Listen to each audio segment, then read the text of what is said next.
Hello everyone, स्वागत है आप सभी का अपने यूट्यूब चैनल पे जिसका नाम है step and health and this is doctor Jyoti here. Today we are going to discuss about blighted ovum. आप में से ही किसी ने सब्सक्राइबर ने रिक्वेस्ट कराया था ब्लाइटेड ओवम के लिए, तो आज उसको थोड़ा सा डिटेल में डिस्कस करेंगे, क्यों होता है, क्या रीज़न है इसका। आप सब मैक्सिमम फीमेल्स को आजकल इस प्रॉब्लम का सामना यू कैन से करना पड़ रहा है। तो जिन सब्सक्राइबर ने इस वीडियो के लिए सजेशन दिया है, just let me know your name in the comment section so that I can pin your name in my comment section box, right.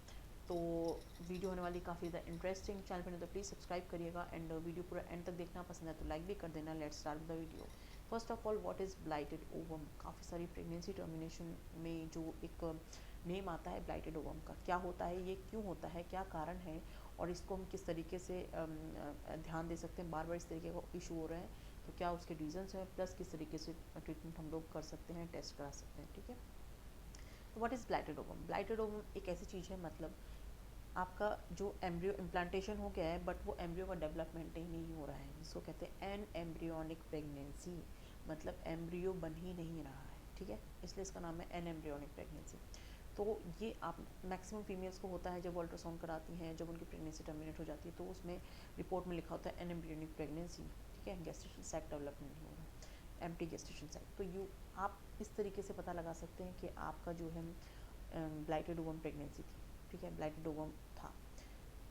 तो ये होता क्या है, अभी हमने डिस्कस कर लिया, मतलब आपका एम्ब्रियो जो है डेवलप ही नहीं हुआ है। मैक्सिमम जो कहेंगे मिसकैरेजेस होते हैं वो स्टार्टिंग फर्स्ट 3 टाइमेस्टर, मतलब फर्स्ट टाइमेस्टर में होता है, जो 3 मंथ्स होते हैं फर्स्ट स्टार्टिंग के, उसमें ही होते हैं, और जो रेस्ट होते हैं वो आपके सेकेंड और थर्ड टाइमेस्टर में होते हैं। बट यहाँ पे हम बात करेंगे जो मोस्ट ऑफ द प्रेगनेंसी जो टर्मिनेशन होता है ब्लाइटेड ओवम का, वो फर्स्ट टाइमेस्टर में बहुत ज़्यादा कॉमन है, ठीक है। और इसके जो सिम्टम्स होते हैं ये आपको अपने मिस पीरियड होने से पहले ही आने लगते हैं, और जो टर्मिनेशन होता है प्रेगनेंसी का वो भी आपको मिस पीरियड होने के पहले ही हो जाता है, ठीक है।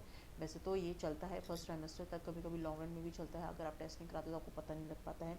बट टेस्ट करना इसलिए कहते हैं बहुत ज़्यादा ज़रूरी होता है स्टार्टिंग के 3 मंथ्स में, बिकॉज इसमें ही बच्चे की ग्रोथ जो है देखी जाती है, ठीक है। तो ये जो प्रेगनेंसी है ये फर्स्ट ट्राइमेस्टर में होती है और ये 12 हफ्ते के पहले पहले होती है। इसमें 2 चीज़ें होती हैं, या तो गैस्ट्रेशन सैक नहीं बना और दूसरी बच्चे की हार्ट बीट नहीं आती, ठीक है। इसलिए आपने देखा होगा काफ़ी लोग जो कहते हैं हमें तो पता ही नहीं चला हम प्रेग्नेंट थे और प्रेगनेंसी टर्मिनेशन भी हो गया, बिकॉज ये प्रेगनेंसी इस टाइप की होती है कि बेबी डेवलपमेंट ही नहीं करता है और आपको प्रेगनेंसी के सिम्टम्स हल्के बहुत आते हैं, फिर वो गायब हो जाते हैं। और जब आप पहले टेस्ट करते हैं तो पॉजिटिव लाइन आती है, जब वापस टेस्ट करते हैं तो नेगेटिव, मतलब एक ही लाइन आती है। तो ये जो है बहुत ज़्यादा कॉमन है ब्लाइटेड ओवम प्रेगनेंसी टर्मिनेशन, मतलब आपका जो कहेंगे जो प्रेगनेंसी जो एम्ब्रियो था वो स्टक तो हो गया आपके बच्चेदानी की दीवार से, बट वो ग्रो नहीं कर पाया, ठीक है। तो नेचर का ये रूल होता है, जो चीज़ अच्छी नहीं होती है, हेल्दी नहीं होती है, उसको टर्मिनेट कर देते हैं, ठीक है। तो आप बात करेंगे इसके क्या कारण होते हैं, क्यों होती है ब्लाइटेड ओवम प्रेगनेंसी। देखिए क्या होता है कि जेनेटिक इसके पीछे बेसिक कारण होता है, मतलब आपके क्रोमोसोम्स अच्छे नहीं हैं, आपका क्रोमोसोमल पेयरिंग अच्छा नहीं है, क्रोमोसोम का साइज़ शेप में कुछ ना कुछ इशू है, इस वजह से ये इस तरीके की प्रेगनेंसीज होती हैं और जो टर्मिनेट हो जाती हैं, ठीक है।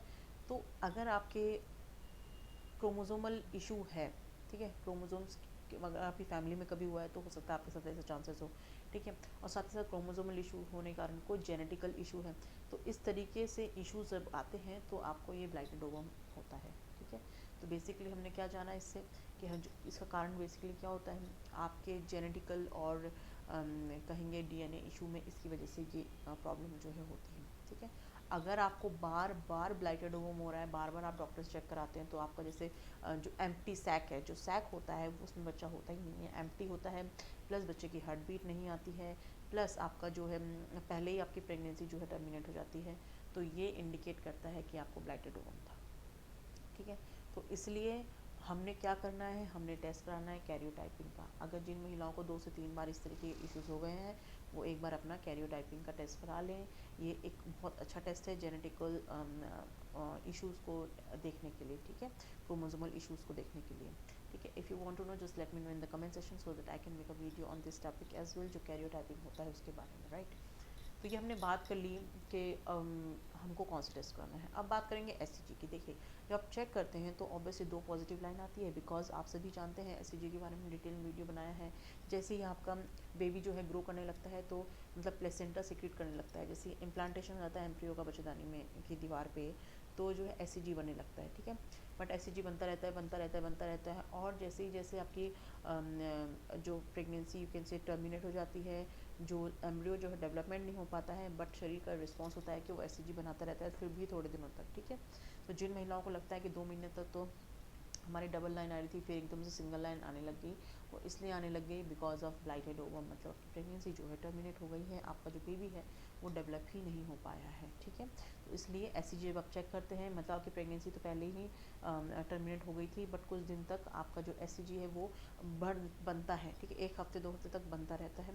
ये नेचुरल चीज़ है, इसमें इतना कुछ कॉम्प्लिकेशंस नहीं है, और एससीजी बनता रहता है। आप चेक करते हैं कि आपकी हल्की लाइन आती है, कभी हल्की पिंक आती है, कभी डार्क पिंक, फिर हल्की पिंक, फिर एकदम ही गायब हो जाती है। तो इस तरीके से ये इंडिकेट करता है कि आपकी जो प्रेगनेंसी है वो टर्मिनेट हो गई है, ब्लाइटेड ओवम जो प्रेगनेंसी थी वो टर्मिनेट हो गई है, ठीक है।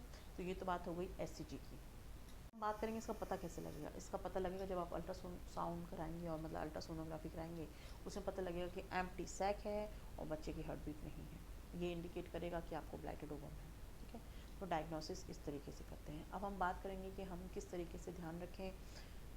क्या होता है, ध्यान रखने वाली एक ही चीज़ है कि आपको ये ध्यान रखना है कि आपको बार बार अगर इस तरीके के इश्यूज़ हो रहे हैं, ब्लाइटेड ओवम प्रेगनेंसी या यू कैन से मिसकैरेज हो रहे हैं, तो आपको डॉक्टर से कंसल्ट करना है कि बार बार इस तरीके से हो रहा है कि इम्प्लांटेशन में हो रहा है, सारी चीज़ें हो रही हैं, पीरियड भी मिस हो रहे हैं, और बार बार आपका जो मिसकैरेज हो रहा है वो आपको पता ही नहीं लगता है, ठीक है। कभी कभी तो ऐसा होता है कि लेट इम्प्लांटेशन की वजह से भी आपके जो बॉडी में लेट सिम्टम्स आते हैं, और लेट लेट लेट सारी चीज़ें, फिर आपका एससीजी भी है लेट तक शो करता है, और जब इस तरीके का एब्जॉर्प्शन हो जाता है शरीर से, तो आपको वो जो है एससीजी गायब होने लगता है। इसलिए कहते हैं, इसलिए मैं अपनी वीडियो में हर एक कमेंट में जो पूछते हैं कि मैम अगर लाइट लाइन आने लगती है तो आप ब्लड टेस्ट कराइए, ब्लड टेस्ट में रिवील हो जाएगा either you are having a beta HCG और नॉट। बीटा एससीजी अगर ठीक ठाक है, हाई है, नॉर्मल प्रेगनेंसी में जितना होता है, दैट मीन्स कि यू आर प्रेग्नेंट, और अगर कम हो गया है, पहले से कम हो गया है, तो दैट मीन्स कि आपका मिसकैरेज हो गया है। इसलिए बीटा एससीजी टेस्ट करना बहुत ज़रूरी है। अगर बार बार होम प्रेगनेंसी टेस्ट करके कन्फ्यूजन होने से अच्छा है कि बार बीटा एससीजी टेस्ट करा लें, राइट। तो ये था अबाउट ब्लाइटेड ओवम प्रेगनेंसी। और सबसे बड़ी चीज़ ये है, अगर आपका मिसकैरेज हो जाता है तो थोड़ा एटलीस्ट 3 मंथ्स तक वेट करिए, पीरियड साइकिल रेगुलर होने दीजिए, देन आप कंसीव करें। बिकॉज जल्दी जल्दी करेंगे तो ब्लड लॉस तो होता ही है, ऑब्वियसली प्रेगनेंसी टर्मिनेशन जो है वो ब्लड लॉस में होता है, ब्लड लॉस होगा। जल्दी जल्दी कंसीव करेंगे तो आयरन डेफिशिएंसी हो सकती है, और ऑब्वियसली हर महिला अपने खाने पर ध्यान नहीं दे पाती है, इसलिए खाने में भी ध्यान दीजिए। 3 महीने तक पीरियड साइकिल रेगुलर होने दीजिए, और जहाँ पे चोट लगी है, इन द सेंस बच्चेदानी की जो दीवार है वहाँ पे जो डिट्रैक्शन कहेंगे, यू कैन से डिटेक्शन होता है एम्ब्रियो का, उसको भी थोड़ा बच्चेदानी दीवार को भी एक हेल्दी इन्वायरमेंट प्रोवाइड कराने दीजिए, because all everything is all about an implantation. If implantation is healthy तो बेबी भी ग्रो करने की संभावना रहती है, ठीक है। अगर बच्चेदानी की दीवार ही आप बार बार मिसकैरेज और अबॉर्शन होता रहेगा तो बच्चेदानी की दीवार पर भी तो इफेक्ट पड़ेगा ना, इसलिए बच्चेदानी की दीवार को भी हेल्दी रखना बहुत ज़्यादा ज़रूरी है, तभी आपकी प्रेगनेंसी जो है हेल्दी लॉन्ग रन में चलती है, ठीक है।